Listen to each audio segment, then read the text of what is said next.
nous allons voir un mouvement qui se trouve dans le deuxième enchaînement de la forme Yang 108. Puisque je l'enseigne en mouvement unique, je me permets donc de vous le présenter aujourd'hui. Au niveau théorique, le nom de ce mouvement en chinois, c'est Shan Tong Pei. Bon, c'est du chinois. Donc, traduction, Shan, c'est quelque chose qui éclaire, c'est la lumière, voilà, quelque chose qui illumine. Tang, Tang, c'est traverser, dégager la voie, passer librement et sans entrave. Pai, Pai c'est le dos. Bon ben voilà, ça vous en dit pas plus. Si nous prenons littéralement la traduction de ce nom,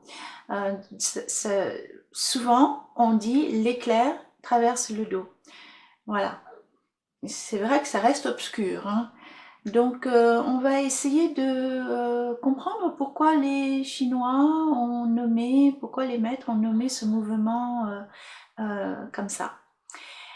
Je n'ai pas de référence, c'est complètement personnel, et lorsque je ne comprends pas un mot ou je ne comprends pas le sens donné à un nom, ce que je fais, c'est un tuyau, je fais le mouvement et je cherche les indices dans mon corps, dans les sensations de ce que je peux ressentir dans ce mouvement et pourquoi est-ce qu'on l'a nommé ainsi. D'abord au niveau mouvement. C'est un mouvement qui débute avec les bras croisés devant. Et vous remarquez, quand on met les bras devant, quand on ferme les bras devant, qu'est-ce qui se passe dans notre dos? Les omoplates s'écartent pour pouvoir justement devant fermer les bras. Et au contraire, lorsqu'on ouvre les bras, qu'est-ce qui se passe derrière notre dos? Les omoplates vont s'approcher. Voyez? Vous le sentez bien, les omoplates vont se rapprocher. Or, la finalité de ce mouvement, c'est écarter les bras.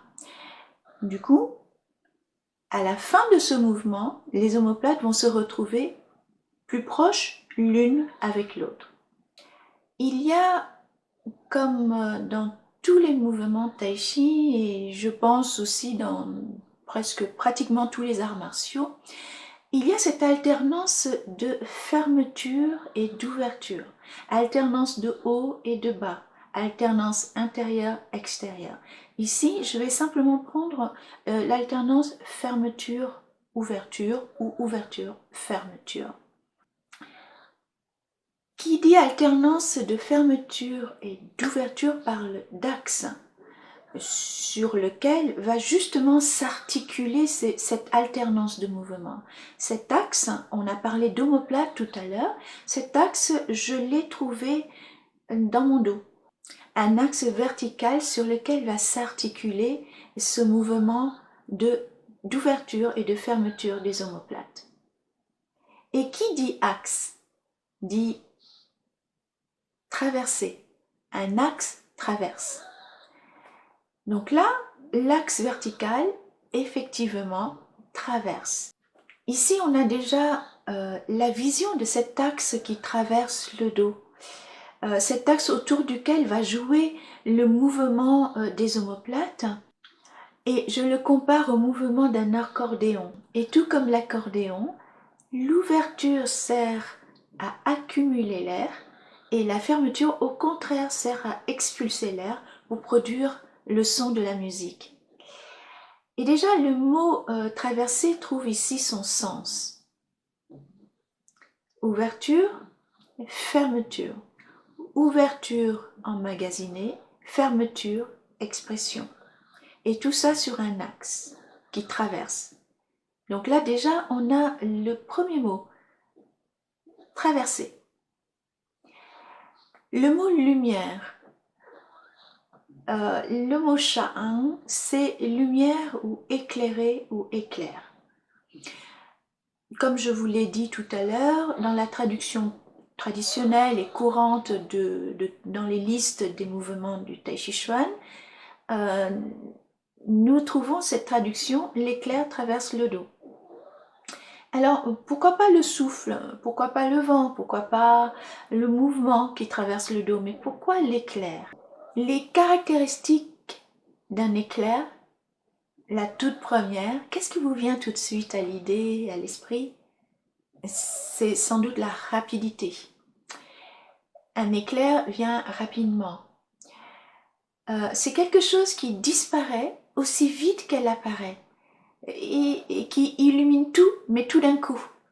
C'est quelque chose qui traverse et qui éclaircit, qui fait comprendre les choses, presque une illumination.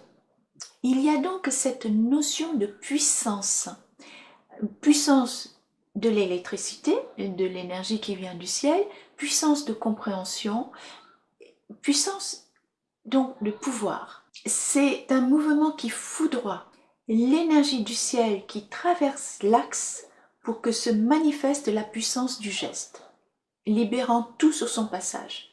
Dans l'expression martiale, ce mouvement se termine sur une rapidité d'éclair, de frappe ou de repoussée. Donc on a les trois mots, éclair, traversée et le dos. Au niveau du potentiel, je dis du potentiel, mais en fait nous pouvons en appliquer plusieurs. La première qui nous vient à l'idée, ce serait an, repousser.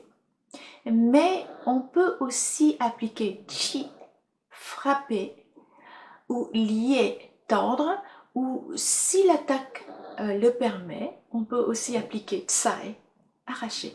C'est un mouvement, tout comme le simple fouet Tanpian, qui est en expansion. On ouvre la poitrine, on ouvre l'envergure des bras et les deux mains se relient l'une à l'autre en passant par un axe horizontal qui repose lui-même sur un axe vertical, l'axe vertical du dos, qui lui repose sur l'articulation du bassin.